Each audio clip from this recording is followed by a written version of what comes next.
Tommy. John Hurst left us a message on YouTube.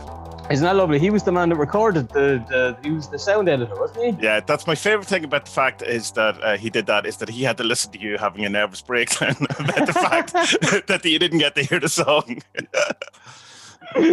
Yes, I was about to put the comment on, and then I saw you were ready, and I was going to say I will pay you 100 million euros if you let me hear this song. The song's gone, like, so song's gone, yeah. You can never get the money. Yeah, amazing. The more I think about the documentary, the more I like it. It does pop into my head every now and again. Did you watch the new one yet? No. No, I've lost the link, so I'm going to need that again because the computer messed up. But no, I will. He's Drummond's such a fascinating character. Like, I know I think you adore him more than I do. I just find him fucking fascinating.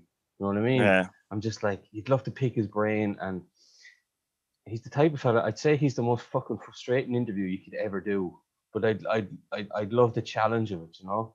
Yeah. But like to try and keep him kind of on track. It's kind of like sometimes like the best interviews I used. There's a magpie. Hello. Did you see my magpie on Instagram? Wave to magpie. Such an Irish thing. Yeah. People won't know this, will they? So if you see one magpie, you have to say hello to it. You have to doff your hat. Yeah. No one wears hats anymore, so you say hello, so he'll give you good luck. Because normally one magpie is 1 for sorrow, 2 for joy, 3 for a girl, 4 for boy, 5 for silver, 6 for gold, 7 for a secret never to be told. I never really figured out what that one meant, unless it's like, you're gay and the magpies know it. Yeah. We know what you say about your wife behind our back. Did you see? I know you probably didn't see it. I put it up on Instagram and Twitter this morning. There was the field beside us. There was a very bizarre situation was going on. It was kind of like a meeting of, I don't know, some kind of secret Illuminati kind of meeting shit was going on, man. Very fucking strange. There was a magpie and a white stoat. I'd never seen a white one before. All right. Lovely, they're like a mink kind of thing, you know? Like an albino one or an actual just normal? No. White? This is his type. All right. They're wee now. They're small. They're smaller than the Irish stoats. It looked more like a ferret, and I was convinced it was a ferret until I looked up the Polish name. It's a stoat. But the two of them, the stoat was up on his hind legs, kind of like that, kind of communicating, like a prairie dog stands up, you know? Meerkat. Like that, a meerkat, and the magpie was beside him. And what the fuck were they talking about? They are definitely solving crimes. They're definitely in a Disney movie trying to get home. Something. They're trying to find a friend. I stood there watching for a few minutes, and I said, "I'll go get the phone." And as soon as I get the phone, I got one photo of the magpie, and all you can see is this. It looks like he's ever catching the fucking thing. He's killing it, but he's not. And then, but like he obviously the ferret was like, "Here, your man's got a fucking phone. Get out of here." I can't fly. You get out of here. So the magpie flew off, and then the ferret or the stoat was around for a while. So I got some photos of him. They're up on the Twitter and the Instagram. Lovely little thing. But there's definitely something going on. Yeah, definitely. And there was I think I told you the story before. But my mate down here, we call him the Bear Man. He works in he's not a guide, but he works in one of the national parks. He works in the national parks, and his job is to track bears and to make sure the bears have been eaten and they're breeding. And if he finds like hair samples, he'll take it and DNA it and all that kind of stuff to make sure see how many bears, shit like that. So he was telling me one night he was coming home from some park. He was pissed off his head, and he decided, right now, why am I going on the road? I can just go over the mountain. Fuck it, like, you know. So he says he went up to the top. As he got up to the top of the mountain, there was a big meadow, and he said there was a fox, some type of big bird. I don't remember what he said, a hawk or an eagle or something. There was a fox, a bird, and what the fuck else was that? And a hare. And a rabbi. And he said they were all like, they were really, really kind of close to each other. And as he walked up, they all stopped and looked at him. And he just said to himself, "Oh fuck, what am I after interrupting here? What the fuck is going on?" And he's like, "No, I'm too drunk. This isn't real." And he said he took another step forward then to make sure it was happening. And then they all just scattered. And fuck, what have I done? Isn't that bizarre, isn't it? He's either come into a joke or a fairy tale, one or the other. Your dog is having issues, but it's not happy. The dog is, I'm going to let him out. So talk to yourself there, Tommy. So while Spud is away, we could talk about I don't know that he's closing the door. He's coming back. I'll just do a commentary instead. Poor thing has awful social anxiety, so he doesn't like being on Zoom. No. He doesn't make it on Zoom. He doesn't mind when you're in the house alone with him. He's fine, but when someone leaves the house and he sees them leaving, that's it. He's fucked then until they come back. He's just like, they're dead. They're not coming home. They're Right, dead. They're all dead. They're all dead. Yeah, a lot of dogs seem to have that kind of anxiety thing. If they're defined to let strangers into the house, no problem, but try to leave. So come in, burglars. There's no problem. But you're not leaving. Fucking mad. So, what's been going on in the world of Peter Kingsley and Alan Chapman this week? That's what the podcast is all about now. Maybe we just won't do any Peter Kingsley this week. Huh? I found a load of Peter Kingsley PDFs that were deleted from his site. Some of them, I think, I think I wonder why he deleted them, but some of them have come up in different formats and stuff. So that's one of the reasons. But I'm just kind of reading through them. I still have to start his first one. His the academic one, the one that's the one with the dark cover on it. That one. Yeah, that's the really expensive one. That's not from a. I'm sure the content is worth the money, but from an actual printing thing is ludicrous. But I don't know. I've been I'm finding it kind of hard to read at the minute, which is very strange for me. That it's an interesting thing because people have said to me before that they don't like to read because it's too hard work, or they find it very, I don't know, it hurts the brain or something like that. And I've kind of gone, I don't really understand that. There's too many letters in the words, Tommy. No, but here's the thing. Here, I think I do understand it a bit better because I have the same feeling towards poetry. That it's just like, oh, this is just too hard. Will you just tell me what it is rather than go on about misty blue hills or whatever it is that represents the feminine spirit? You know what I mean? It's just tell me.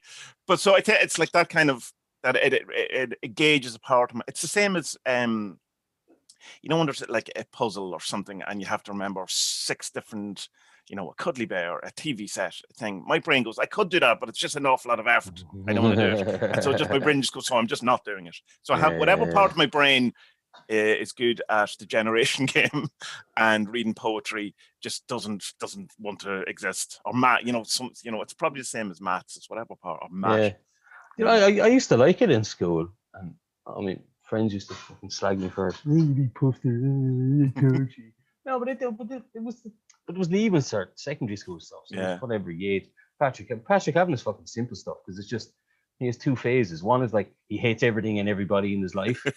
He thinks that moving to Dublin will solve everything, and then he has then he discovers he hates Dublin. So that's actually 2 phases. Then the third phase is he has a lung transplant, and then he realizes, holy fuck, being alive is amazing. Yeah.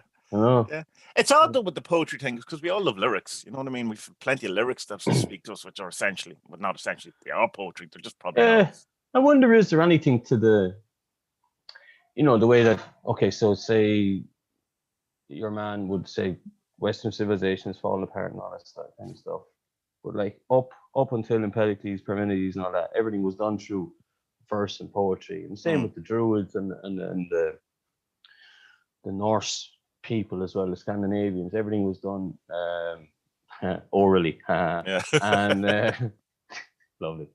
And so maybe there is a bit of ourselves that have been lost because we don't do stuff in that kind of tradition anymore. Although I suppose some people could make an argument there is still an Irish tradition of the Shanachie that goes around to pubs, kind of stories and poetry. Like, I've never seen one in real life. No, the only place I've seen them is no, I have seen them. I've seen them in there's the Cobblestone pub in Smithfield in Dublin. It's a very strange pub. It's a very kind of Republican pub, IRA pub, but at the same time, like, puts on proper traditional music and traditional nights and stuff like that, Right. And it's a decent pub if you're ever up around there. And I don't know. Maybe there is something that we've lost because we don't engage with that type of.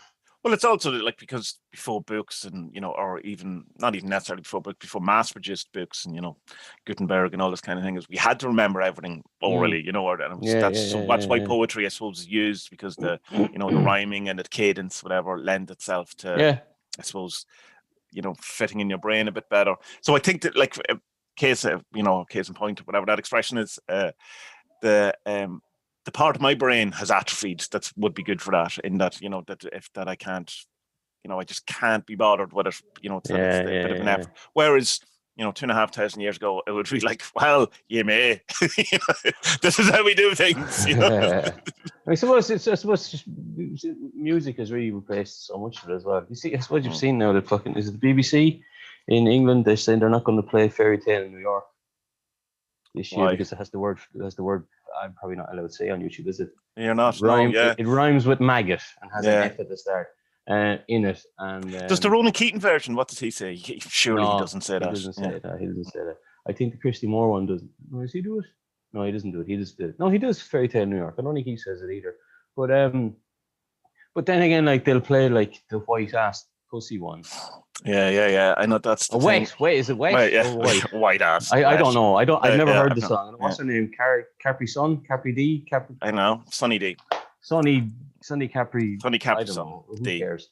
Yeah. It's well, I suppose but the thing is that let me see that word, the F word, is that it's offensive. It's not. It's an offensive word in itself to people. Is wet ass pussy offensive to people? Well, I'm sure it is. I think it's way worse, man. Well, it's way worse.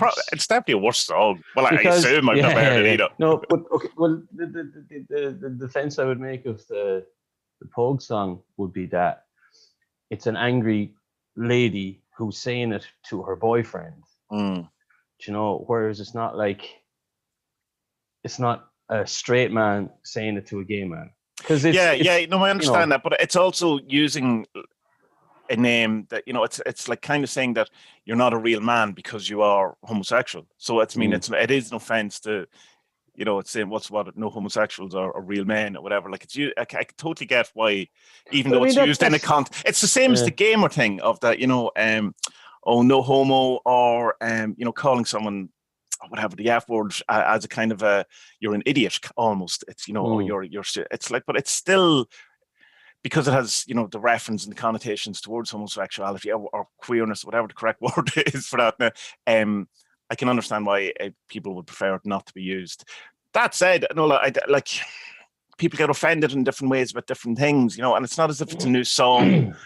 It's not as if we don't know. I think people were kind of shocked at the time when it came out. I'm sure Ray Darcy had an issue with it, which was a DJ in Ireland or whatever. Like, it wasn't as if it was not used for some sort of shock value anyway. Well, I mean, yeah, but back then, when was it released? 85, something like that. I think it's slightly later, maybe. Yeah, like the 80s anyway. Yeah, like sometime maybe 85. No, but I don't know. Maybe I'm wrong here, but I don't think the word was as harsh then as what it is now. I don't think so either. No, but I was 8. I'm probably on the phone. Yeah, but look, it's how words change. Because I mean, like the word "fuck," that was a verb, and it literally meant to have sex. Yeah, that's what it meant. Does it mean that forced unlawful carnal knowledge? Is that true? Or is that apocryphal? No, it just meant to have sex. Yeah, I'm having sex. That's all it was. As we've learned from the darkening age, the poets of long ago, what is it? I will bugger you and fuck your mate. And that never got translated. Is that over? It never got translated until it's not so good. That book is so good. It's so good. The book is amazing. It's savage. Yeah. Everyone, anyone listening, just check it out. The Darkening Age. What's her name? Christine. What's her name? Something. I don't remember. Darkening Age. You'll find. I will put it in the show description. Yeah, maybe. No, it's great. It's what I mean, about 6 or 7 chapters into now. Like it's blatantly one-sided and makes no apologies about it. Yeah, but pretends it isn't, and it goes, well, here's the Christian side of things. Oh, everything is wonderful, everything. And then at the end of the chapter goes, only that's not what happened, right? Yeah, it's very funny. It's bizarre to see history repeating itself with the ISIS guys in they're part of in Syria and all that kind of stuff, and they're taking down temples now as well. And what the Christians did at the start of 2 or 3 centuries into their faith coming to be popular in Europe, and just tearing down, statues left, right, and center, and temples left, right, and center. Because I don't know, it's it's a weird thing, but I wonder how much of that kind of went on in Ireland. And hard to know really, because so much of Ireland back then in the changeover from Celtic tradition to Christian tradition, like so many of the buildings would have been wood anyway. Yeah. So if they had survived, they'd all be fucking fucked now anyway, you know. Of course, there would have been some stone temples, but and it's hard to know. And plus, like even like like Newgrange. Newgrange was the story with Newgrange and the Celts is that Dagda is the main kind of male god, but he's lower than Anu. She's the all-powerful female head bottle washer, and Love that expression. I love that phrase. It's great. And I remember Dale telling me that one years ago, and I've said try to use it in conversation as much as I can ever since then. The Celts had nothing to do with Newgrange. They found Newgrange. Newgrange is what 5,000 years old. So the Celts is what between 2,000 and 3,000 years old. You know, and apparently Dagda rocked up to Newgrange and went, "Oh, this is a sweet gaff, man. I'm having this," and that became his temple. You know? Right. Yeah. So it's bizarre to think that like there was a mad one the other day. We were horse riding and.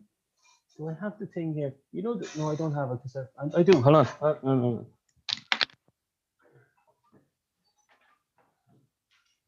Listeners won't be able to see this, but I made a wood art things that I do. You know, the swirly Celtic thing. Oh, that's cool, man. Yeah.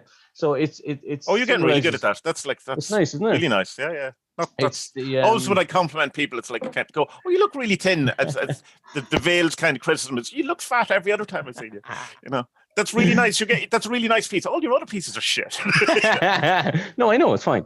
And so it symbolizes a trinity, but like that symbol is 5, 6, 7, 8,000 years old. Like, what was the trinity they were getting at? Yeah. I was horse riding the other day, and one of the young girls that she's not young, she's a teenager that comes down and helps in the stable. She had one of these hats on with the symbol, and I was looking at her going, "That's bizarre."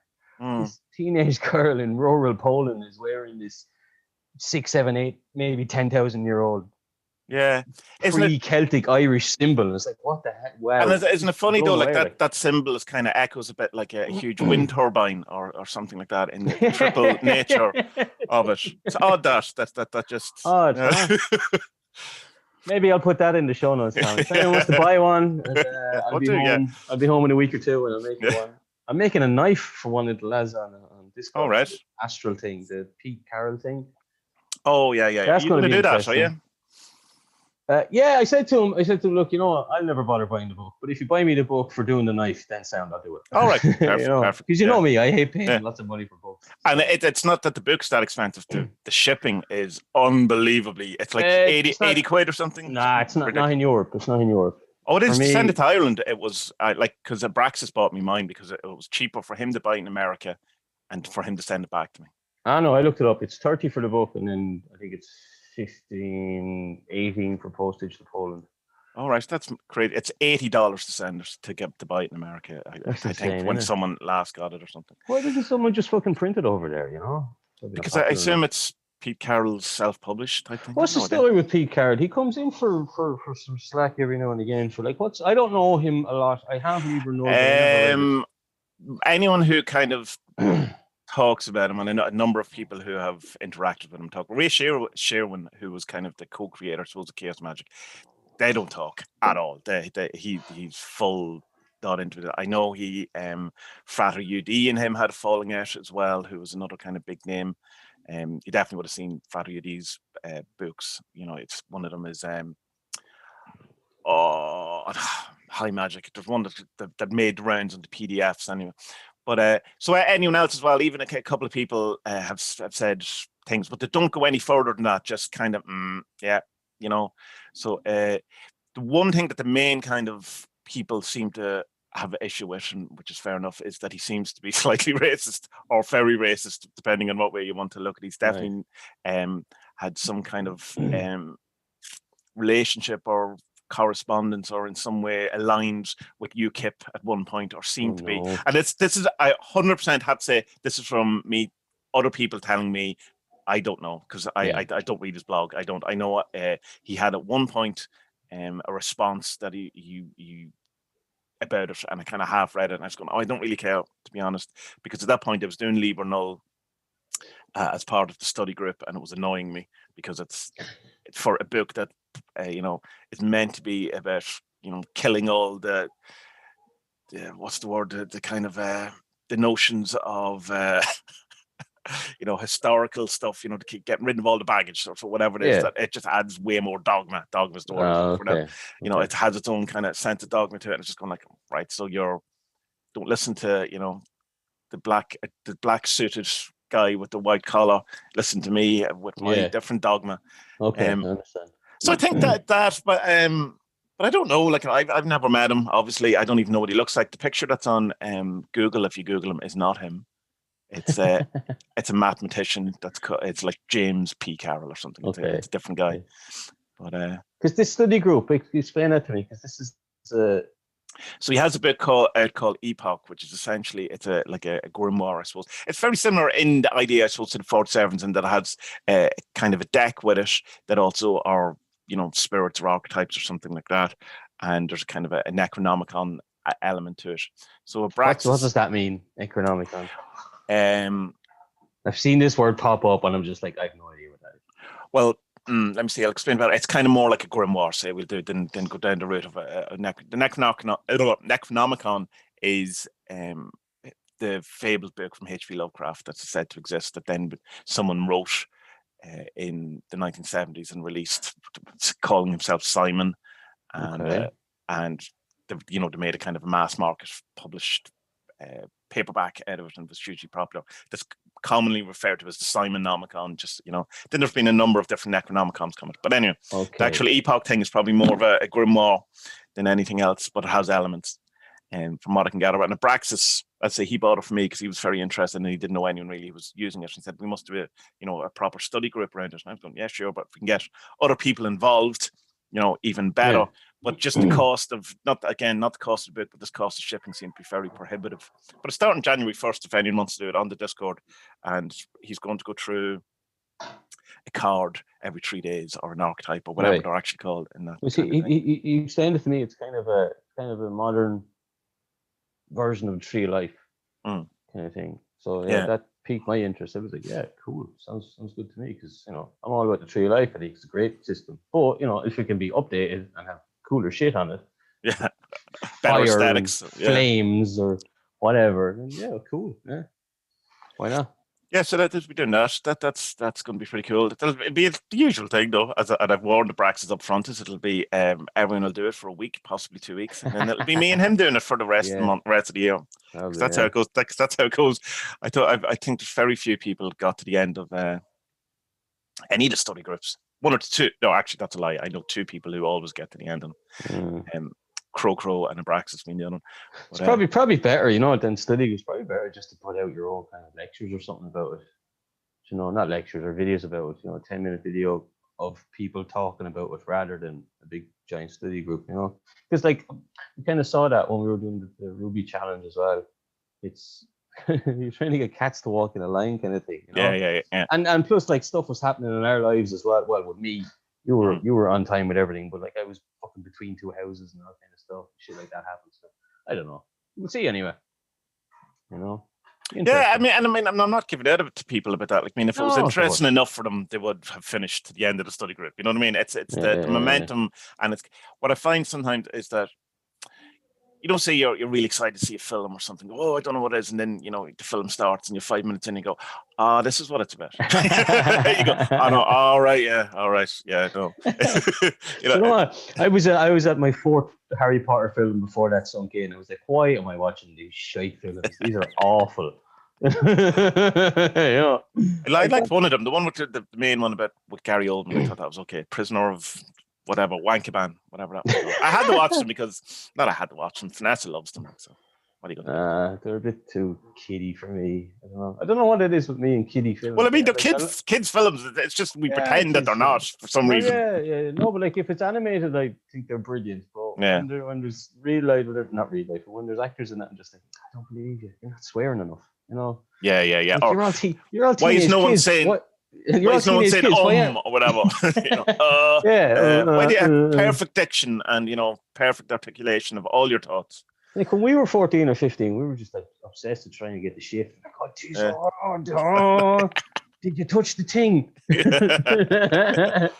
Yeah. There was no one studying their spells at that point. Well, I first came across Crowley. A lot of touching wands, but you know. Yeah. But So anyway, just get back, I suppose, to pull it back, but to Bill Drummond again. The thing about his the new documentary, which is the whole. Is it about the pyramid? It is about the pyramid. Yeah, they're not in it that much. It's mostly it's about that being set up and about the people that they involve in about getting it set up, like the morticians or the morgue people, and still very interesting. And Bill Drummond's quote that he has first is, "I would be very happy if this film was never shown again," which is just perfect Bill Drummond thing. But it's an interesting thing, given the kind of things that Alan Chapman, you know, because this is the Alan Chapman podcast, talks about in the anniversary talks, when he talks about, you know, like blood of the saints being mixed, your blood being mixed with blood of the saints in the urn and the desert of roses, and then it ends up as a pyramid.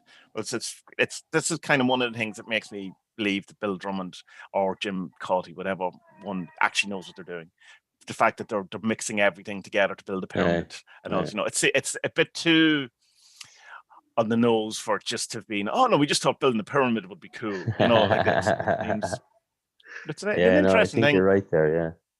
So 23 grams of your ashes will be put in a brick. Do you know, I can't do it. In Poland, it's illegal to, your ashes have to be, what's the word, interned in a graveyard. Oh, right. So you can't have them on your fireplace or anything like that. No, you can't do that, which I presume will eventually change, right? Because, like, there's a good few places I wanted my ashes. Like, I mean, the place I went yesterday, I put on Instagram, the photo didn't come out great because the weather wasn't good, but, like, man, I went up, it's just 20 minutes behind here, there's a couple of mountains.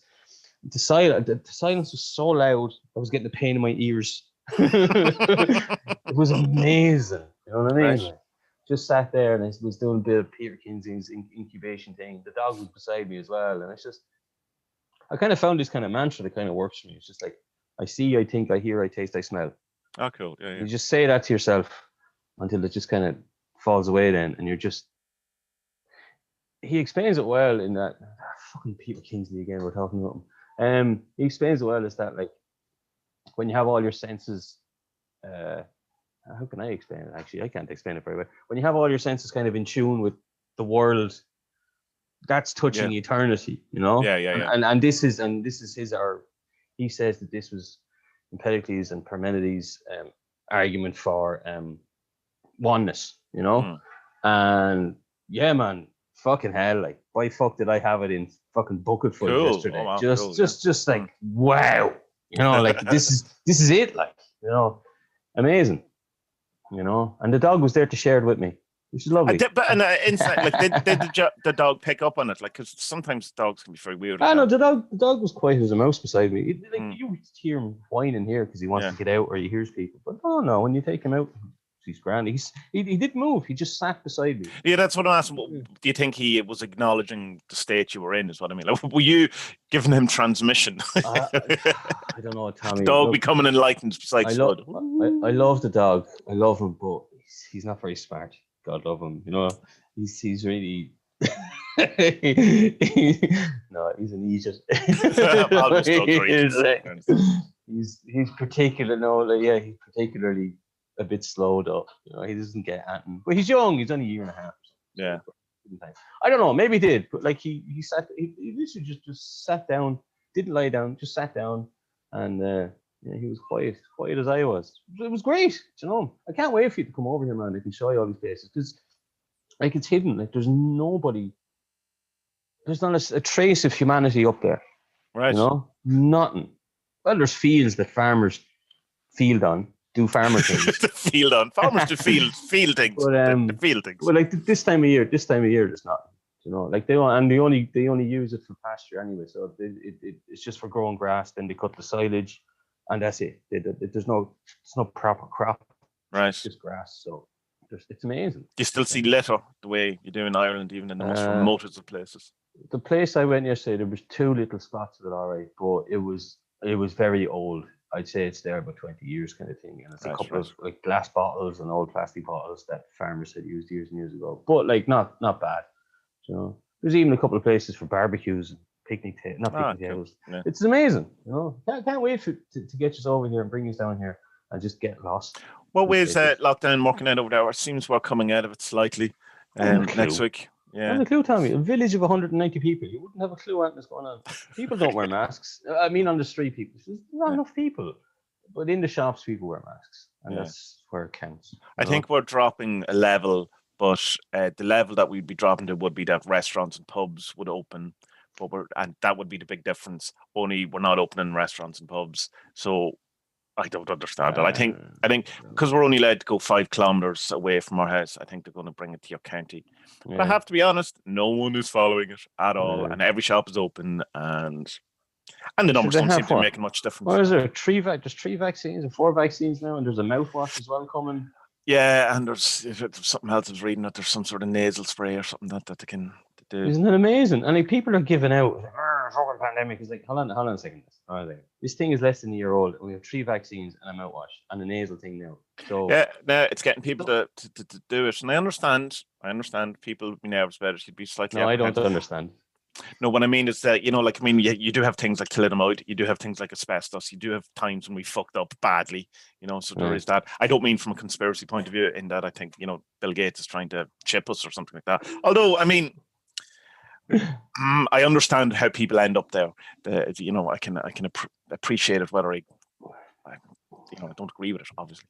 But, so there's apprehension, like some people don't like needles, some people, all of these things, but, we kind of, the good thing, I suppose, about it, if you are that way, it's going to be a while before the general populace gets it. So you're going to see fairly quickly, that it's fine when nurses don't die and doctors don't die and old people. Yeah, man. Don't die. The pod. I think it's probably the only talk fucking. I listen to this podcast to make sure I didn't make a fool of myself. And then usually I not fail. Too much of a fool. Spud, you idiot. Oh, that reminds me. I remember a couple of weeks I said about the Brehon Law. I was totally wrong with the Brehon Law. There isn't any of them left on the Irish books at all. They were repealed in the 1700s because they were seen as being far too idiotic by everyone, by the Irish and the English. Just like, these are far too. Like there was one of them I was reading about that because there used to be so much of it in the day and back in the day in Ireland that young people would fall in love and they'd elope. Gretna Green. Because a lot of so many marriages in Ireland were arranged marriages, like most fucking countries they were, like but young lovers would elope, and there was a thing in it that if you have and it was for men obviously, if you have taken your wife to be upon a boat and have been on ship for 7 days, only on the 8th day do you have to inform the family that you have already married her. That's a mad law. Like, Yeah. So that's obviously for people who were fucking off to the new world. Yeah. So I'm not allowed to shoot someone with a crossbow in front of college. Damn it. That was that. I was saying, the David McWilliams podcast. I really like him. He's an Irish economist. He's really smart. And he was saying that his argument to anti-vaxxers is that, look, and it was really simple ones, is that vaccines just do what the human body will do faster. Because we will eventually, through our immunity and through breeding and all that, we will eventually kind of breed out. Yeah, but COVID-19 at the cost of maybe 50 million people or something. Yeah, well, it could take 5, it could take 10, 20 generations. We don't know, but like this will do it in a week, lads. Yeah. So that's all it is. And it's a very good argument because it kind of stops people in their tracks. Yeah, and it's the other thing of going, I was going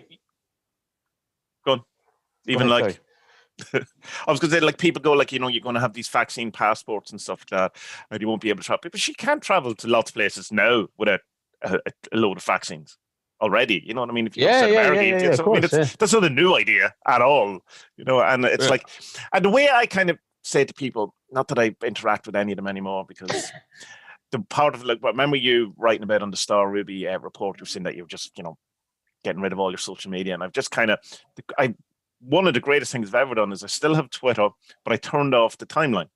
So I can only see my messages Yeah. My direct messages. That's it. So I check it, and you literally check it. Nothing. Gone. Yeah. Gone. Yeah. Gone. And then on Facebook, I just follow, a couple of groups or whatever. And so you're not seeing a general timeline at all. You're not seeing, which is, that's a game changer. But so I don't interact with people about these things. I just don't see it. And anyone who even mentions 5G, Bill Gates, David Icke thing gets an immediate red card.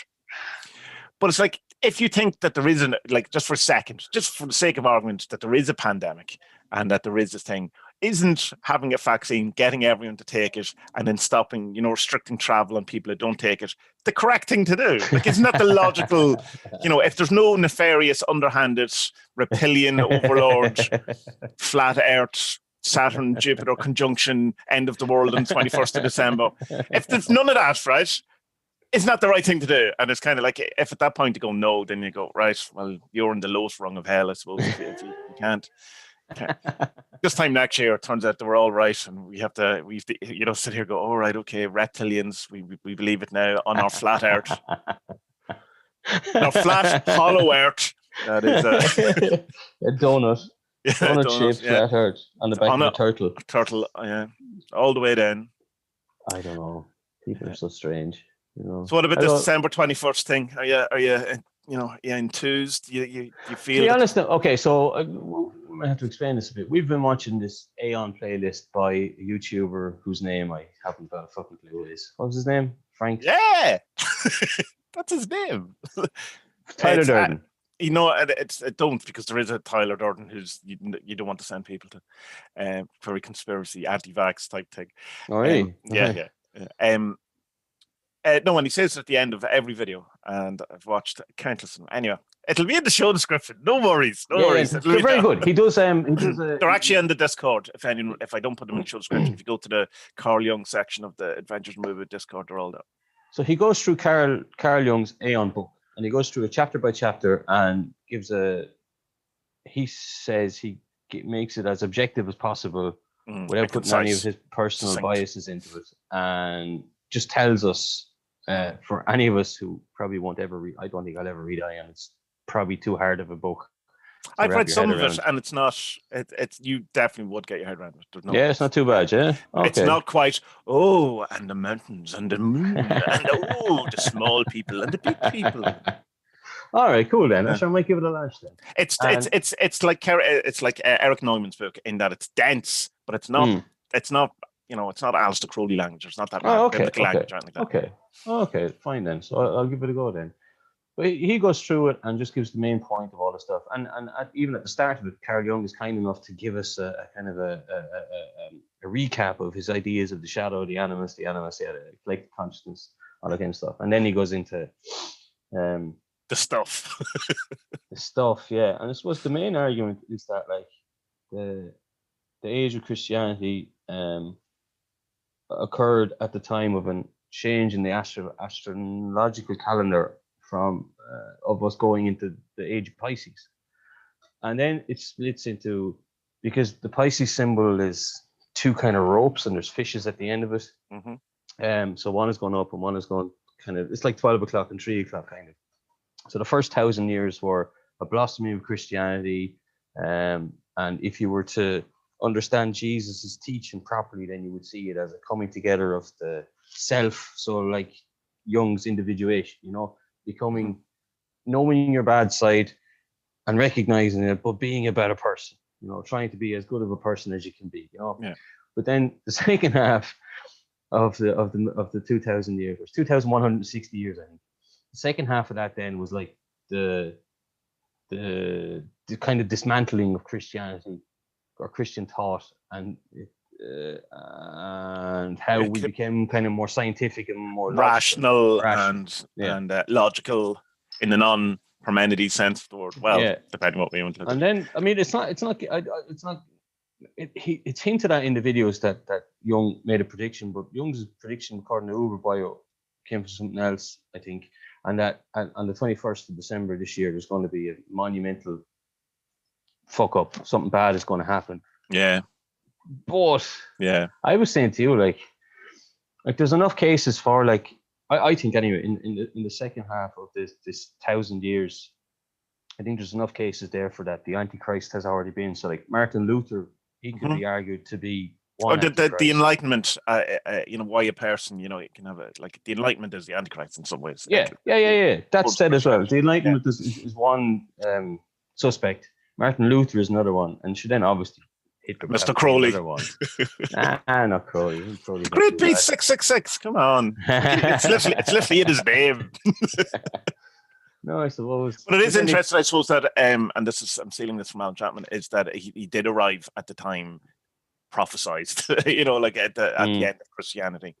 But I'm sure there was someone equivalent. Well, I suppose I was going to say someone equivalent earlier on, and you've had any amount of.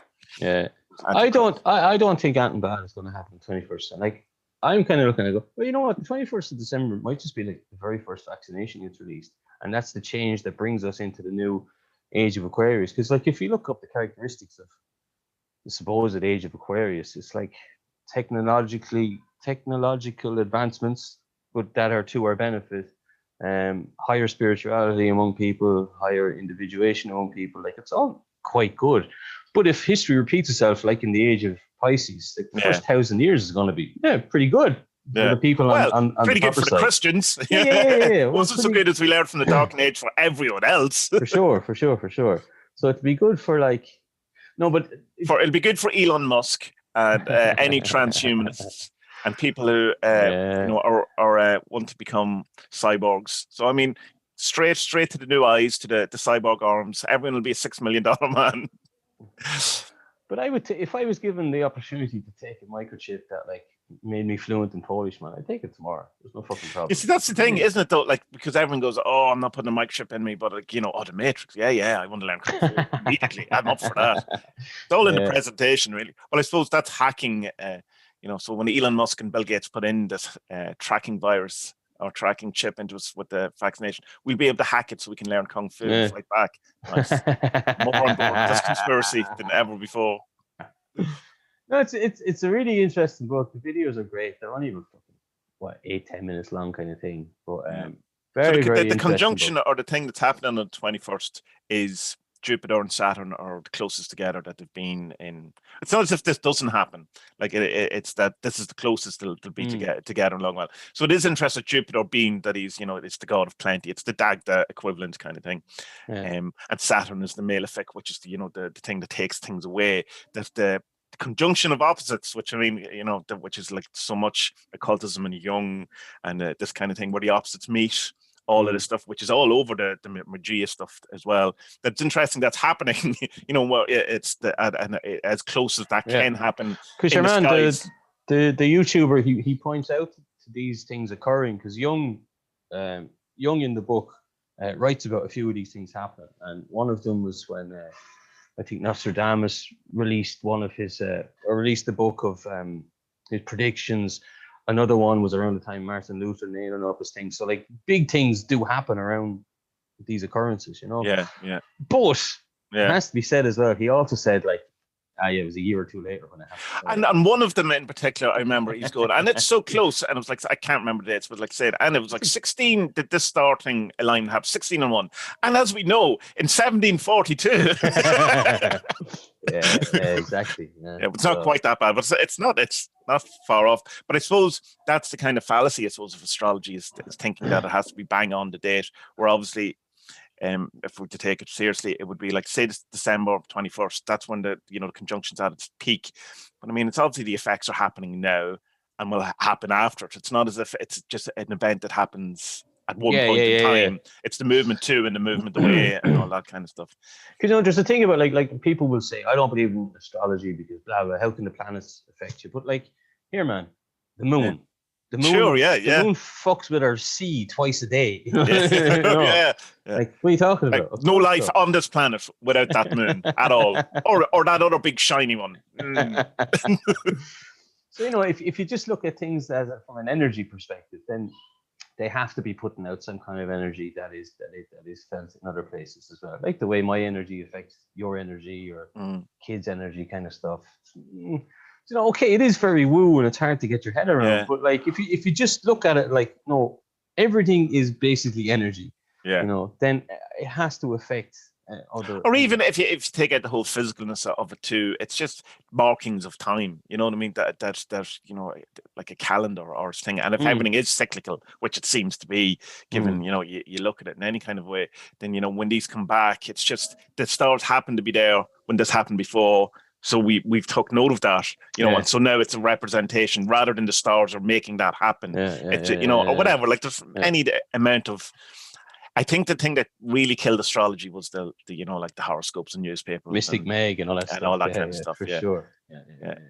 I think so. I think though. I mean, I would have, just like I said last week, or week before. Like I'd be more hopeful looking to the future. I think people will get their act together. I think really what holds people back is governments and, you know, the corpos in power, and they're so fucking powerful. But like, you know, come the revolution. You know, we'll resurrect Che Guevara and Che Guevara Lynch himself. And yeah, so I don't know. I'd be hopeful. Like I don't think all technology is bad. Most technology is actually pretty fucking good, like and fairly useful.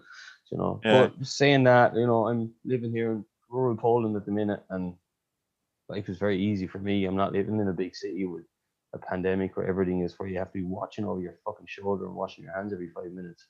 Yeah. You know, so I know my perspective is that's the thing, not and the same as most of the listeners would be. Yeah, and just to go back to Peter Kingsley, because I mean it's essential that we do this constantly.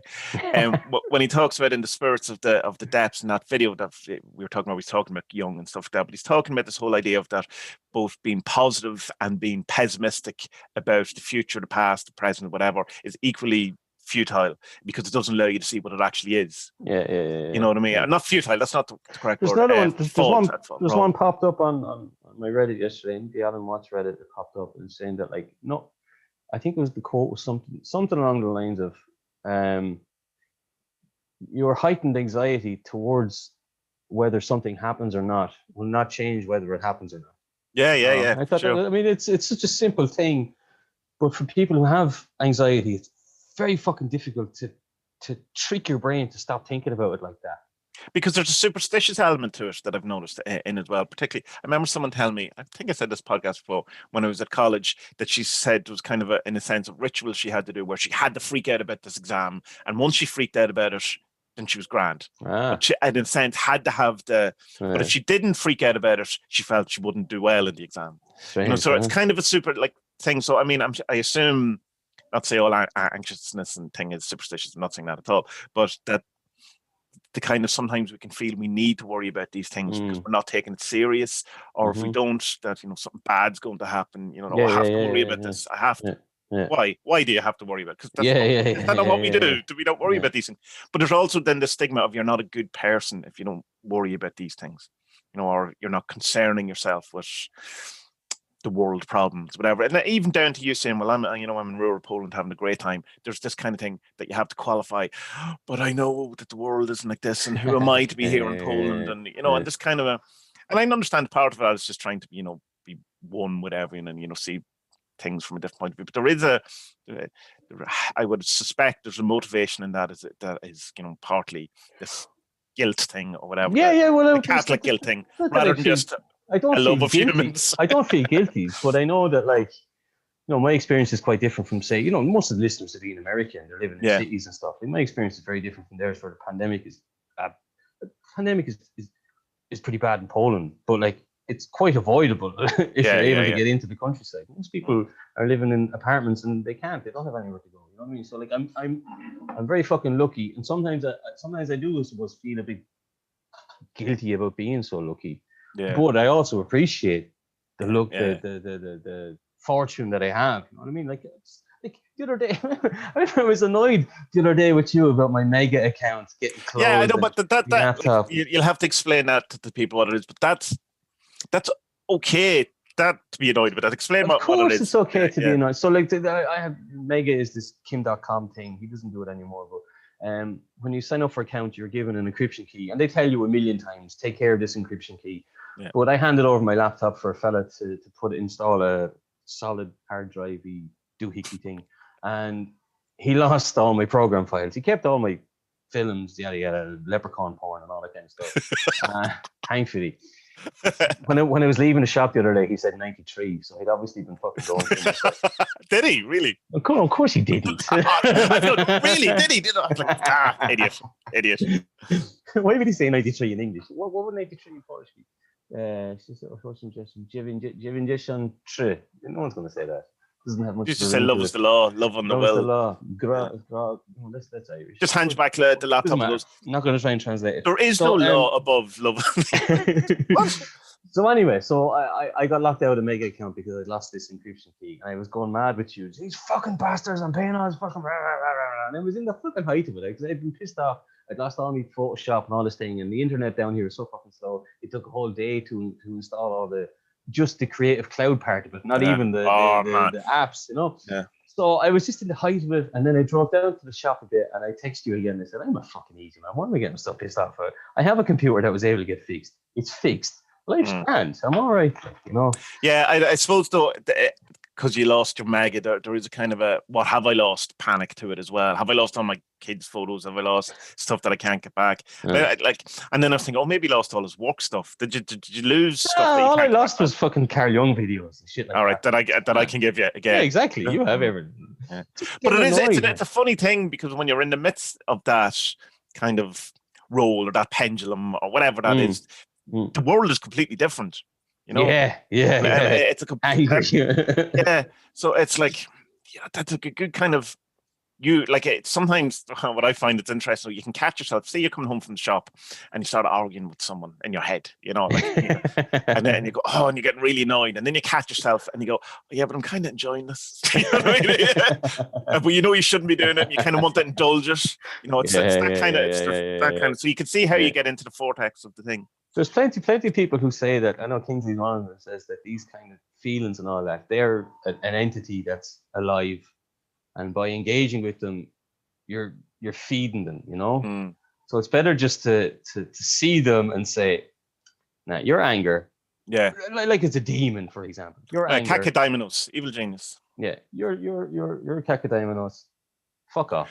Well, that's the point then, I suppose, of the Mergia, the binding process is that you Rumpelstiltskin it, you find its name, you see what it is, and then next time it comes, you go, not today, Satan. Yeah. And move along, you know? Exactly, yeah. It's fierce interesting. It's very, The more I kind of learn about this chap, Kingsley, the more I kind of like him, all right. I love his sense of fashion too, the sleeveless jumpers. Oh, beige all over the place. He's such a ride, like. Yeah. Yeah. I think there's the stage because you're going through the same stages of Peter Kingsley that I went through in the. It's kind of like the stages of of loss, you know, of death, where you know there's the acceptance, there's the anger. Yeah. Funny, isn't it? Yeah. Very, very funny. I like as well the way he said that Dominic shared a podcast that he was on. That was very good as well. He said something really nice that I like. He's like, look, I welcome the not cynics, skeptics. I welcome the skeptics because I want them to get to the root of their skepticism. I was like, yes, bang, you got me there, man. I like that, you know, because that's you know, we've spoken this before. The way I look at stuff is I try and find the hole in it first, sure, and then break it. But if I can't break it, then I'm like, okay, he's onto something here. Yeah. So yeah, that's exactly. It's right up my alley. Is someone saying something like that? Like, okay, invite the skeptics, find the skeptical thing. And ask, like, why are you being skeptical? I know why I'm being skeptical, because I need to find the thing that I think is the biggest issue with it. Yeah. You know? It's the doubting your doubt thing, isn't it? Really? Like, yeah. Yeah. So, yeah, Peter Kingsley, I like you. So, as we've been talking the last couple of weeks about the John Lennon problem, and about this whole kind of notion of separating, I suppose, personalities from the teachings or the art from the artist and stuff like that, I thought we would watch a documentary this week, and I can never pronounce his name right, so I'm going to get it wrong. Chogyam Trungpa. Yeah? What do you think? Said right? Chogyam Trungpa Rinpoche. Yeah. So it's a documentary called Crazy Wisdom, The Life and Times of Chogyam Trungpa Rinpoche. And why, because I knew nothing about him other than his name. Alan Chapman mentions it a few times, but I've seen him in, you know, different places. He's all over Audible. You know, there's kind of he's brought up a lot on Reddit and stuff like that. And all I knew about him was that he was an alcoholic. And I was going, well, so was Alan Watts, so was, any amount of people. So the documentary is essentially his life story from when he arrives in America. And he's Tibetan, isn't it? Am I right? In England first, isn't it? England first. Well, wherever it is. When he arrives to the West, to the Peter Kingsley epoch of the world. And it's basically, he's that standard kind of guru who comes over and wants to teach, bring the teachings of the East to the West, whatever. Other than he's completely and utterly honest about being an alcoholic, drug addict, sex addict. He just goes, that's who I am. What's your problem? Yeah. And people, for the most, like external people to him had, I suppose, a bit of a problem. But the people who were interviewed on it, there's a genuine love and feeling of, but you see that, I suppose, in a lot of those kind of guru documentaries where you see people are like properly fascinated with these. You remember, like a couple of weeks ago, we did the Adi Da one, and the Adi Da one was, it felt like a whitewash. Yeah, it was a puff piece. Piece, whitewash that didn't explain why he had to get out of America and leg it to Fiji because of the sexual abuse allegations. None of that is said at all.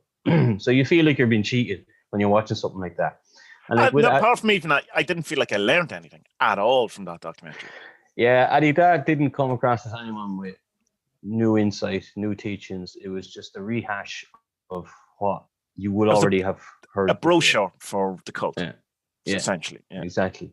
Yeah. Whereas with this lad, like, he had to go through fucking awful hardship to get to like the tree. They said that when China invaded Tibet, he was told by his teacher, like, you have to go, you have to get out of here, and you have to spread Buddhism to the West in the way that the West will understand. So like he moved to England and just did all these courses on like classical literature and the classics and all that stuff, so he could learn how to kind of translate his teachings into a Western kind of mind or way of thinking.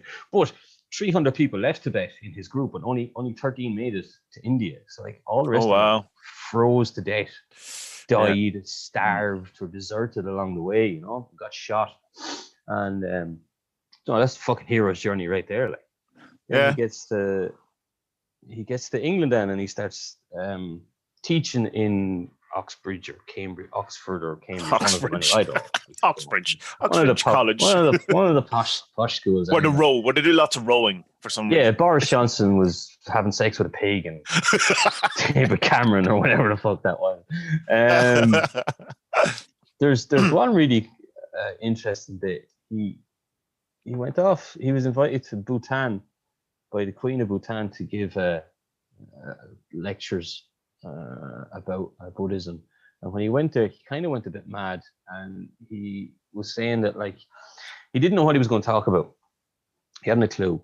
And then he went down. He wandered down into this cave and lay down, did a kind of incubation thing, and it came to him. But it was a bit what's the word? Apocalyptic. Yeah. It was a bit end of the worldy.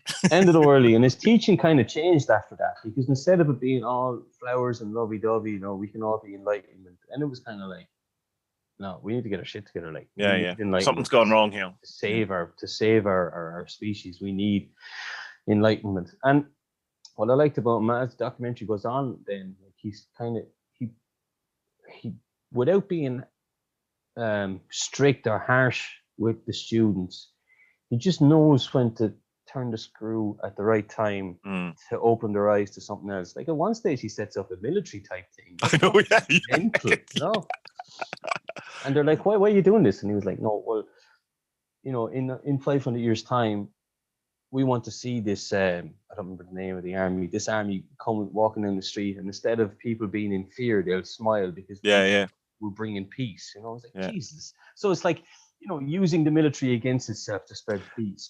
Yeah. Brilliant. Really, really brilliant. The means of your binding can become the means of your unbinding. There you go. And it's like the Tibetan comes over and makes everyone have elocution lessons. I just thought that was exceptional.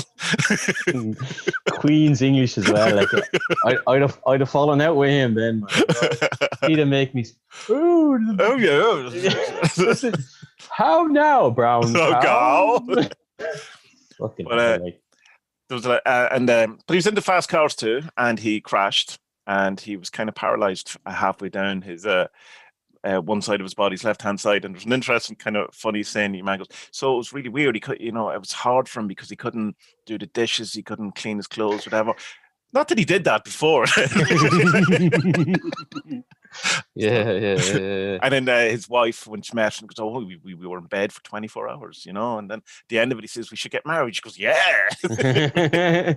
Wait, but like all the women were here's Richard. All the women were incredibly happy with him who spoke about him afterwards, So they were like, he must have been hung like a fucking donkey.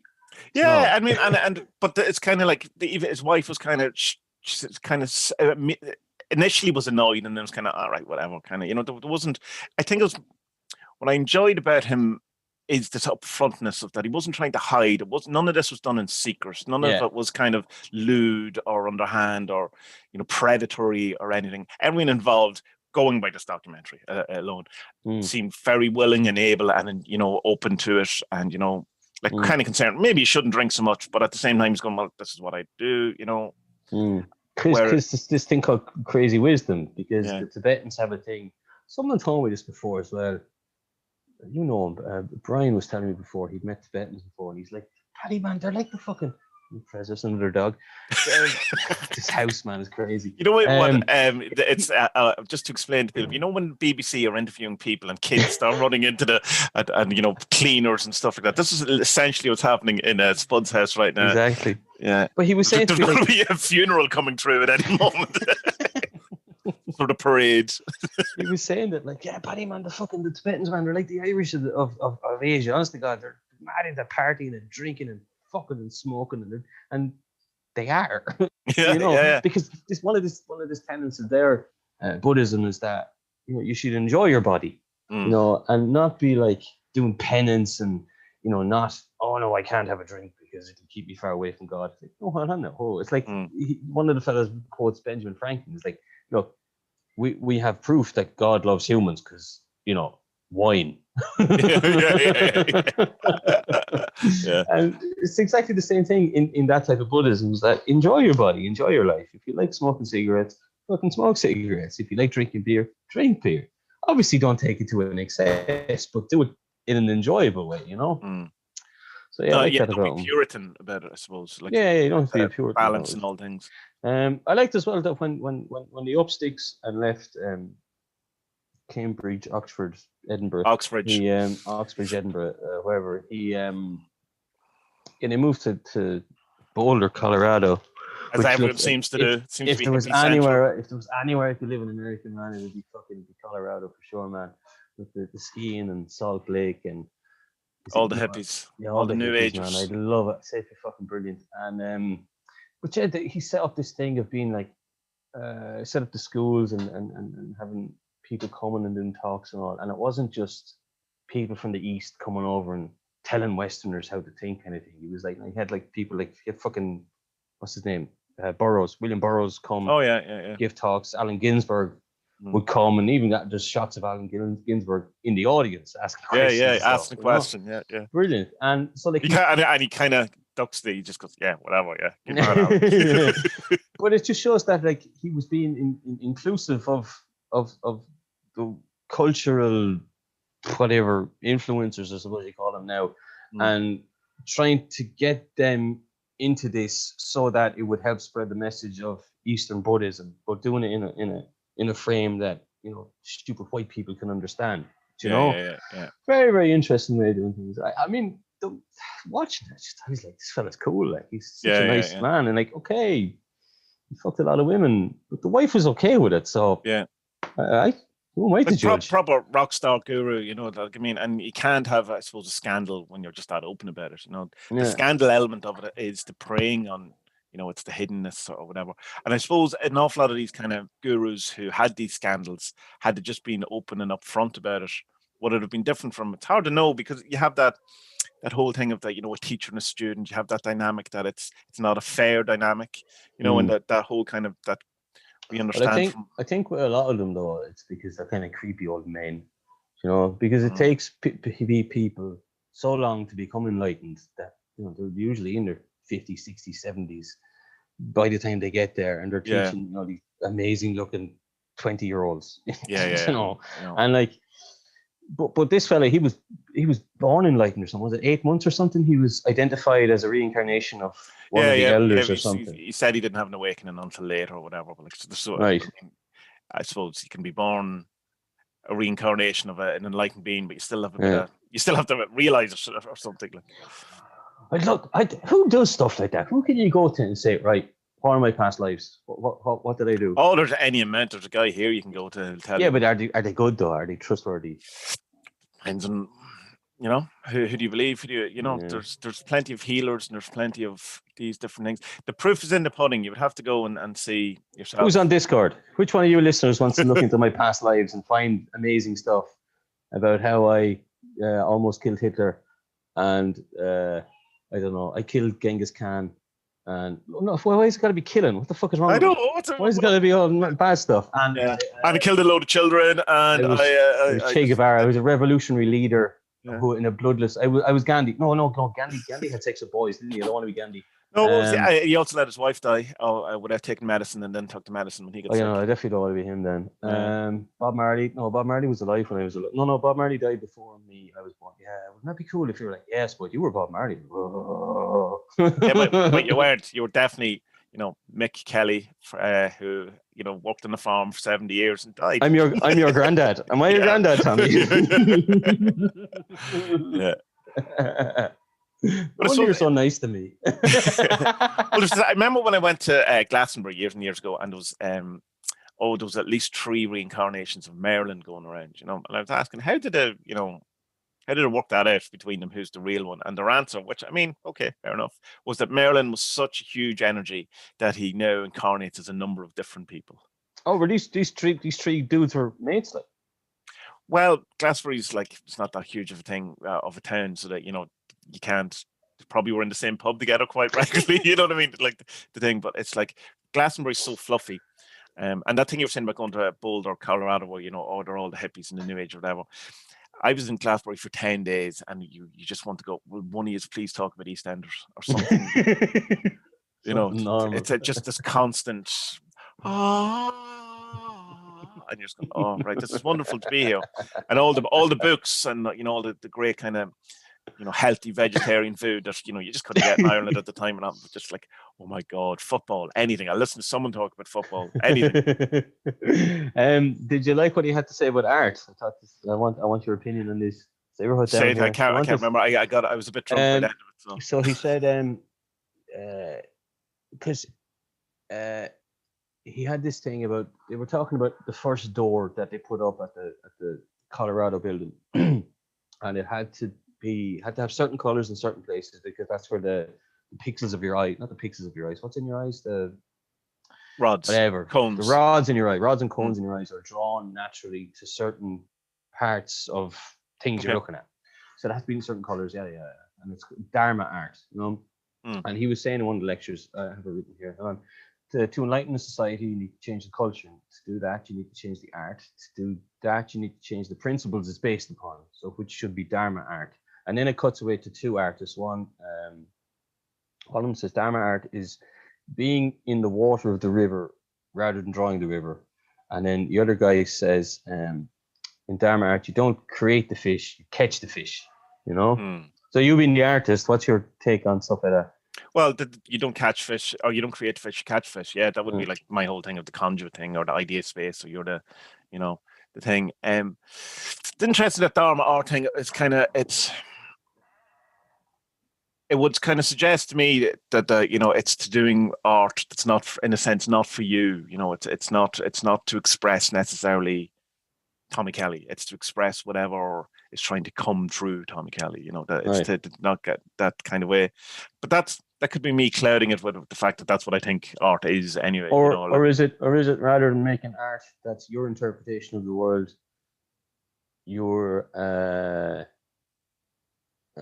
it's an interpretation of the world for everyone rather than just for you? Does that make sense? Yeah. But that you're getting very much, unless you're, you know, pure spirit and stuff like that, you get very into egotistical waters very quickly in that, you know, like, I'm going to interpret the world through my art.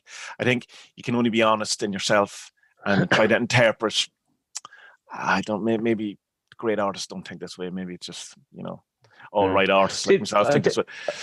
I think the potential problem with stuff like that is that when you put too many rules on art and you say like, okay, everyone has to follow the fucking golden proportion or whatever, golden ratio. The ratio, yeah. But I don't think it's. I think it's more of an. I know it's not that, but that's just an example of a rule that could be forced upon people, Well, I suppose it would be a case. It maybe. Let me see. Would it be if we look at music is to not do manufactured stuff, but do stuff that's real for thing. But at the same time, when it comes to manufactured bands and stuff that people have a huge issue with Westlife, Boyzone, or New Kids on the Block, whatever, they bring joy to countless number of people and speak to people in ways that that definitely don't speak to me or whatever. But who am I to say that's not an expression of the Beatles to an extent are a manufactured band? You know what I mean? Yeah. And so it's, I don't know, when you start saying what's authentic art and what's inauthentic art and what's I think you're getting into possibly not great territory, but like there's definitely stuff that isn't art. You know what I mean? Too. But I don't think that's what he said. I think it's more an ethos or an approach rather than that. I think it comes back to it's you're bringing something again, the Alan Chapman podcast. You're bringing something from eternity to trying to bring it into time. That's what you're doing. Because he says so that like you change here, so that the world changes here because of what you've done. He was saying that every art piece has a life form of its own. Which I thought was nice. Or the Jung thing of ideas of people. People don't have ideas, and I mean that's putting it all in its head, but I think that's true. And you can certainly see it, and I know I use this example a lot. You can see it when people have the same idea at the same time from out of nowhere. Like didn't whatever it is, 3 people come up with the steam engine within a week of each other. Exactly. Within a week of each other, I know there's a momentum building towards that, and that there is some sort of like they didn't one day will go, oh, steam engine. There's obviously society is going in such a way, but or we all have we've got the idea for an amazing film or a book or whatever, and we do nothing with it, and a year later the idea has fucked off to someone who is going to do something. And you go, oh, that's my film. Yeah, but you didn't do anything. I'm not going to wait around for you. Yeah, we'll be all copywriting ideas when Elon Musk has his chips in our fucking heads, man. And then that then was when the kind of the women, the sex part of it came up. But he interviewed the wife earlier in it, and then they interviewed her again here, and she looked a bit torn between. Obviously she was married to him, and he was sleeping with other women and all that, but she was able to accept him as he was, and I don't know. It's hard not to judge people with stuff like that. I mean, but if people are happy, people are happy. Well, I know in the George Harrison documentary that Martin Scorsese does about when he's talking to his wife Olivia Harrison, and they're talking about this thing, that women love George Harrison, he loved women, and there's the old thing of how do you stay married for so long? Well, you just don't get divorced, and you just kind of. But she was saying that after each kind of incident, and she was kind of talking around it because you don't want to be slagging off your husband in the Martin Scorsese documentary, but kind of saying that after each kind of incident, whatever, there would be a closeness, or to get back, or there'd be some sort of rejuvenation of it. And not to say that you should go off and shag women so that it's actually wife, this is good for our relationship, we will have a rejuvenation or whatever. But I think love you more if I can have sex with Mariah Carey. But I think when you marry George Harrison, or you marry the guru, and you're I often wonder that people who marry rock stars or whatever, there must be some sort of relationship or rule or acknowledgement that I'm a rock star, man. There's going to be. Hey, wee man. Hello, Mickey. My youngest has come into the room now, and he wants YouTube to working. Say hello. How are you? Big orange face on you. You drinking orange juice, for you? Okay, I'll fix this for you. Talk away there, Tommy. Talk away. He's the spit of Aga, isn't he? You want Hot Wheels? No problem. I'll put on Hot Wheels for you. So yeah, with the whole the rock star, there must be some sort of acknowledgement that he or she is probably in a different position than Wait a most second. marriages. How did he know to say hello? Why? You said say hello. Yeah. Hello. How did he hear you? How did you hear that? Are you not actually have your headphones plugged in? Are you using? Yeah. No. Or did I tell you to say hello? Did I tell you to say hello? Maybe I did. I don't know. I don't remember. Some magic. It's just good content. It's just Are good you content. Merlin? Are you Merlin? Yeah, the bit at the end was sorry. Go ahead about the women. No, that's kind of my point. Like that is like going that there's an acceptance in one sense, even though she doesn't like it, the wife, that she kind of goes, well, this is who he is, and if I want to be with him, this is what I have to, in a sense, put up with, or just have to acknowledge, which is what I was saying, that's kind of the conclusion that George Harrison's wife came up with. Yeah, mad. Or whatever, or Bono. I don't know. Maybe Ali Houston has the same thing with Bono, or whatever. It's not, because he definitely was going out with Andrea Cord at some stage, wasn't he? Yeah, and there's one of the women that's interviewed during that part. She's like she also went on to become a Buddhist teacher, and she was like, I don't really have an explanation for his behavior. What are you doing? It's like it's just that's the way he was, and like I don't know if it's right or wrong. It's just that's the way it was. That's kind of enlightenment, I suppose. It's just not judging. It's just saying that's the way it is. That's how it was, that's what happened. Not judging it. Just go, this is what happened. It's neither good, it's neither bad. You can make a case for both, probably.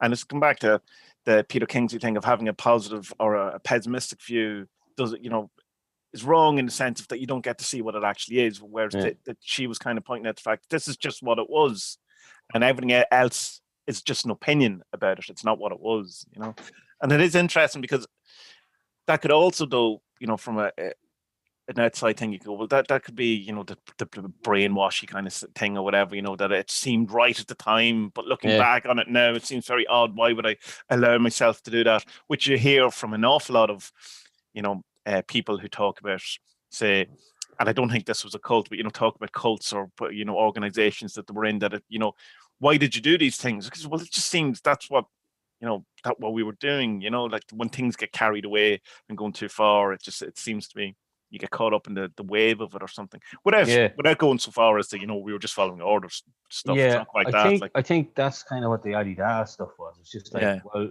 we were not so much told what to do, but it was hinted at us what to do, so we just kind of slept with them and stuff.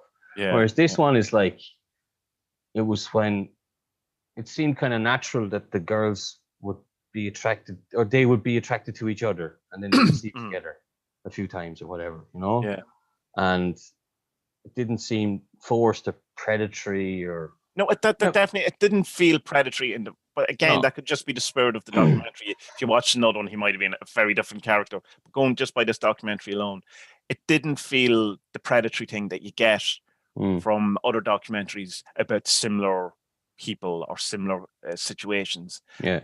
And it seems to be the difference is that he just wasn't hiding it. He wasn't pretending he wasn't a person who wasn't into sex, who wasn't into drinking. He was going, this is who I am. Yeah. And if you're around me, this is what I'm doing.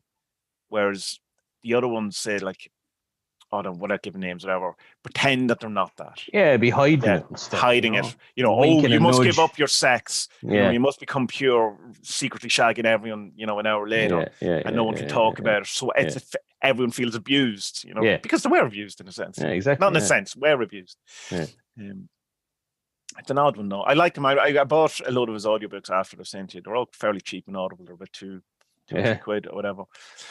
So but what are they? Are they a path to enlightenment type of thing, or are they? Some of them are transcripts of lectures read by other people. Some of them are books he actually read, wrote. I don't know, and he doesn't seem to do any of the narration, which is always a bummer. I kind of like, although Queen's English might in his funny English accent. I like the way that he was teaching people in that, like, he was given the elocution lessons, but the elocution lessons to speak the Queen's English was to, one of them explains, it was to give them an appreciation of the importance of language in Buddhism. and stuff like that. So you can also make a case for magic and stuff like that as well. Sure, Wonders yeah, of words and spells, stuff. etc. So, and then with the army stuff and things like that, just at the right times, he would know how to push them into new places to look for learning.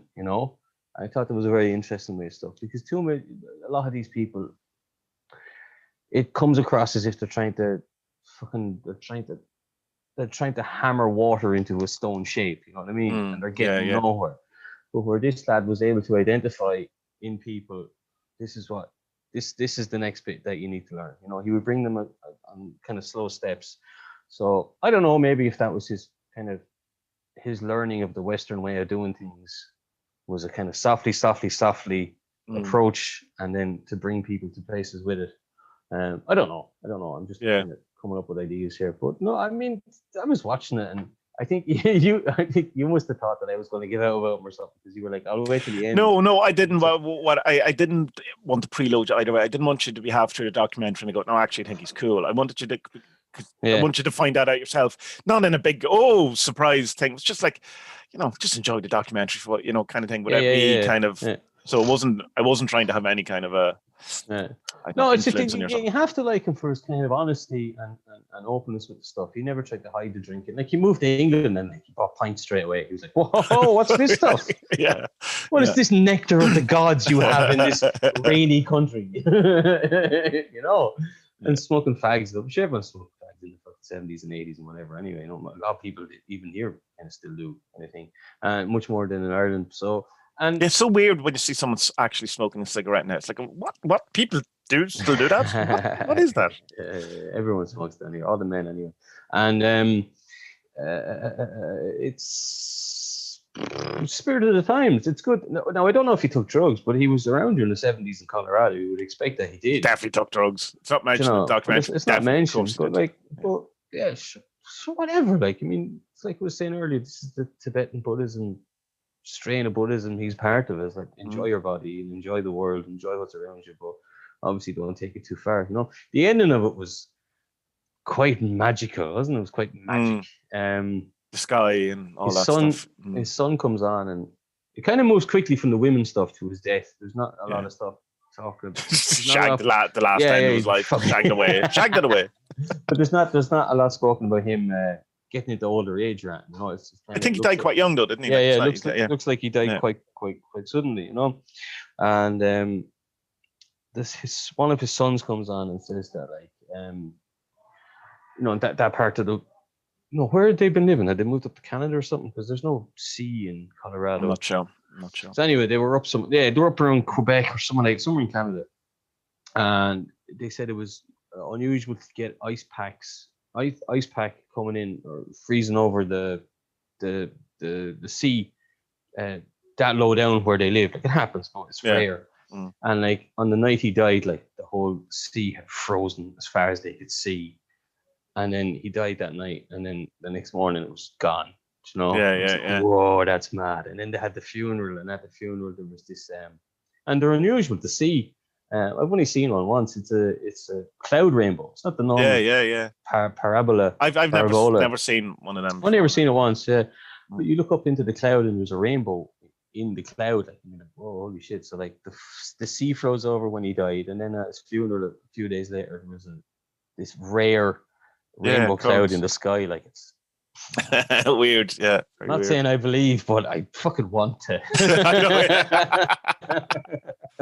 Yeah.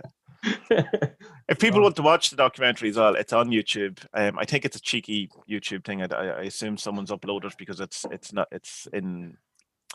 even in standard definition. I think it's in like 360 whatever resolution or something. But it's watchable. You can watch it. Hey, it works fine on my internet in rural Poland. That's it. Just if you're, it's not 4K, man. You can't appreciate the color grading. yeah, sure. Yeah. Fucking film nerds, Jesus. Yeah, I will put this in the show description. It's called Crazy Wisdom, but if I don't, which I will, I'll try my best. You can just search for it on YouTube and it'll come up. So it's Chogyam, Chogyam Trungpa Trungpa Rinpoche. Rinpoche is the equivalent of like father, isn't it? Like, that's the title, like, or Inpoche. Yeah, because I know I've seen a number of Rinpoches. No idea. I wonder if stuff like this, the East coming to the West, and I wonder, will there be a kind of unification of the teachings of both ways to enlightenment eventually? Like, is this like, will these people who came from the East over, will they be seen as a kind of, I don't know, what's the word, lineage, ancestors of what is to come, kind of thing? I don't know, man. Like, reading about this Age of Aquarius stuff and about Jung and Aeon, I have to be just like, yeah, it's going to be all right.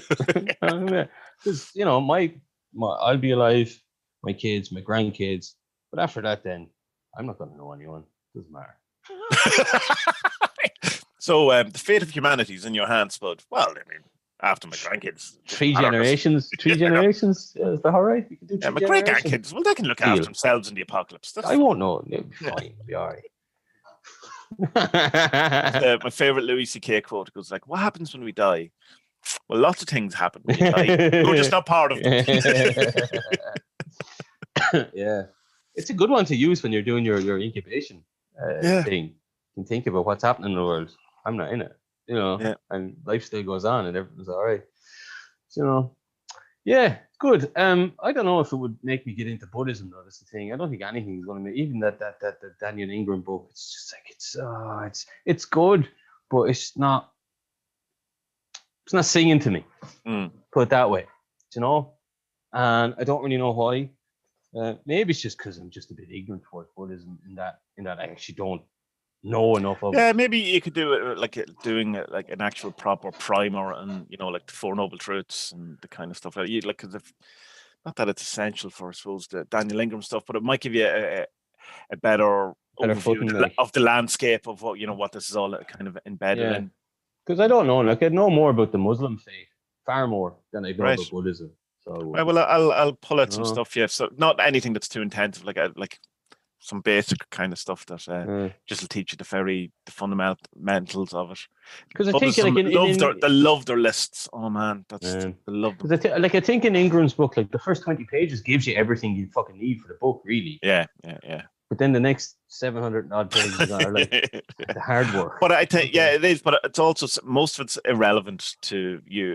In that, like, you should read it. Obviously, not to you, to anyone who's reading it, because you're only going to be at one stage.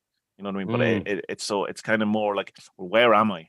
And then you can find what's going to happen next. Yeah. And then so it's like, so if you're in, say, I don't know, he doesn't do it in stage 1 to 10, but like say you're in stage 3, and so all you have to concern yourself with stage 3. Make sure you're not stage 4. There's no point, or you can read stage 5 if you want, but it's not going to be relevant to you, and you're not going to have an appreciation of it, you know. And so it can be kind of, your brain can kind of switch off, whatever, going to go. It's like, no. Yeah, it's like in fucking secondary school maths. You're learning about Pythagoras, and you're like, "Whoa, shit! I wasn't here for algebra." Yeah. Oh. I'm doing past maths. I'm not doing any of this. Fuck off with your Pythagoras.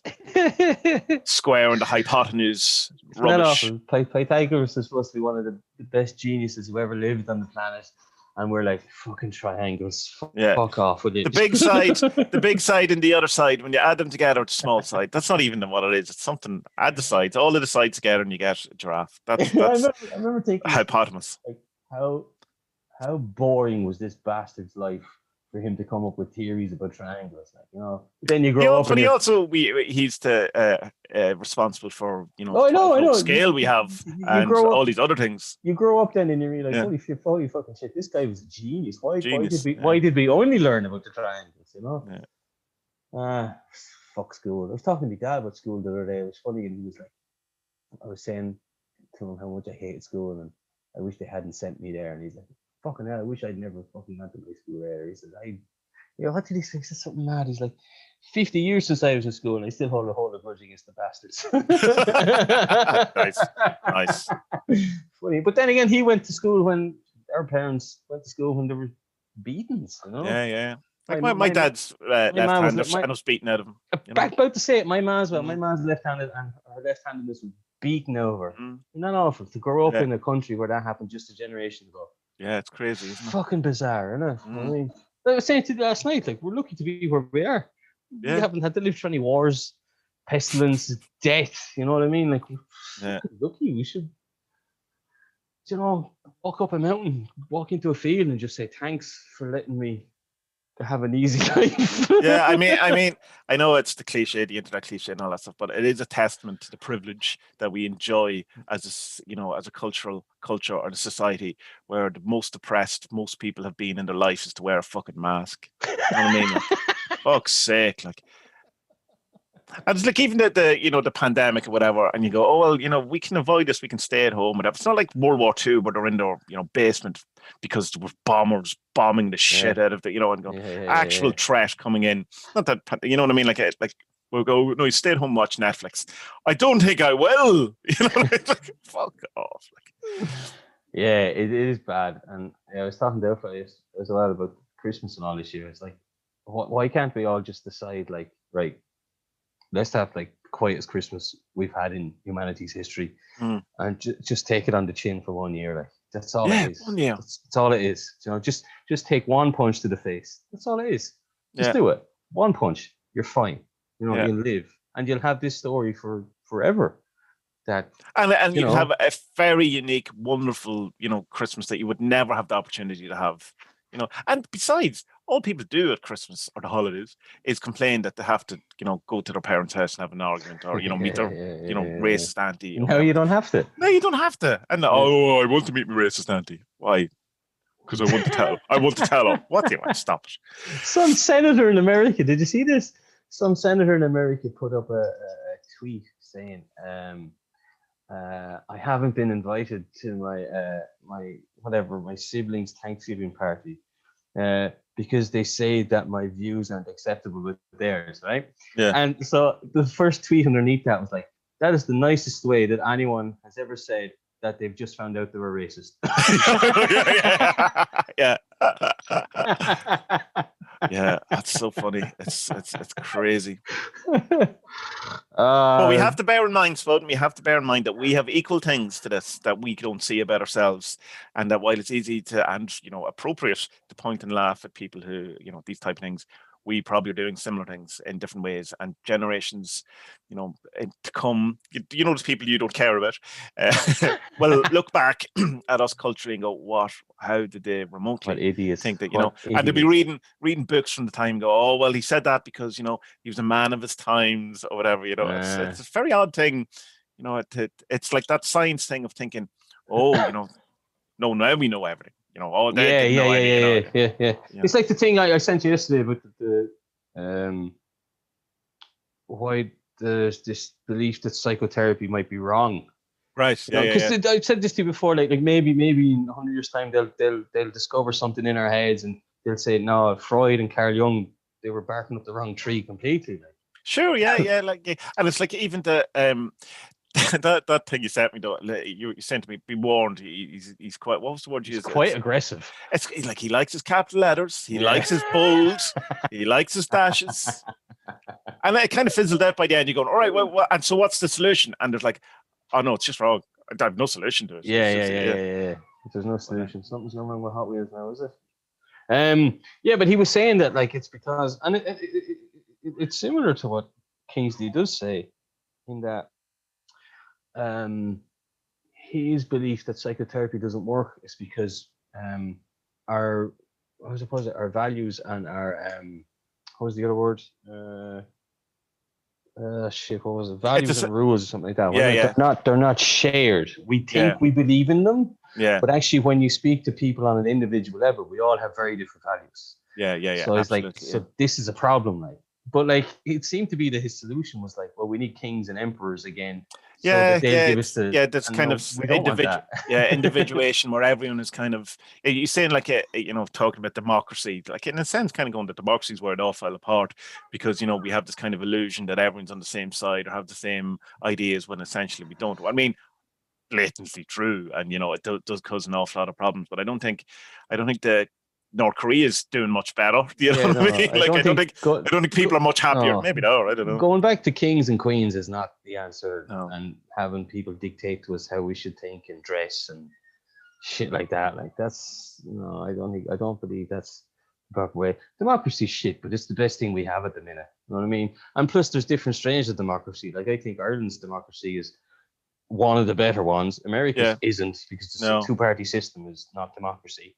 Also, in Ireland we have a two-party system that just go to make one government themselves. And then there's well, we're a republic. Colleges is a mess. Well, explain to me that we're a democracy, but we're actually a republic. What's the difference? Why? Republican democracy is when the people vote on changes to constitutions, constitutional changes, stuff like that. But Switzerland, if you look at, say, Switzerland and some of the Nordic countries, their form of democracy is much more at a grassroots level. Like, they will vote on, they could have 30, 40 constitutional votes per state per year, kind of thing. Like the voter turnout and stuff. Like, one of the ones years ago was that they wanted to ban what are they called? Not steeples, Muslim synagogues. Is it? No, that's not synagogues. Not mosques, but the turrets on the top of them. Oh, for the prayers of the morning. Yeah. That thing, is it? Right. Yeah. So they had a vote for that and stuff, but they'll also have a vote on, like, bin charges. Like that's seen as a constitutional kind of change. Like, their democracy is at that level that any changes, everyone has to vote on. The voter turnout is low on most things. Right. But it works. I mean, Switzerland's a country we all should be kind of looking at and say, that's kind of what we should do. In some ways, Nazi goals, except for the racism. Well, the Nazi goal is mad. My brother was explaining to me why Switzerland is so rich. So, because they had all this Nazi goal after World War II, it got to a stage during the 70s and 80s where they had people's life insurances. And, life insurance is just something you usually pay into when you get out, when you retire, or get out whatever. And they kind of realized, there's too much money. Do you want your payment now, and you'll get another one when you retire? And everyone in the whole country went, yeah. Funny enough. But the thing was that you had to use your money smart. You couldn't just go out and blow it on stuff. Like, you had to tie it up in other stuff. So suddenly, people were all on property ladders, or had car dealerships, or All right, so you weren't given the cash. You were going, you can invest this somehow. This was money for you to invest. Right. So everyone in the country had tons of extra money that they could use smartly. And that literally can be done in any country in the world. All that has to be done is the Department of Finances has to tell the central banks, do it. Yeah, that's all it takes. But I'm sure that it involves a shift of dynamic of power that most countries aren't going to accept. Yeah, exactly. Yeah, that's the problem, man. See, tell you, it brings back around. Come the revolution, bring back Che Guevara.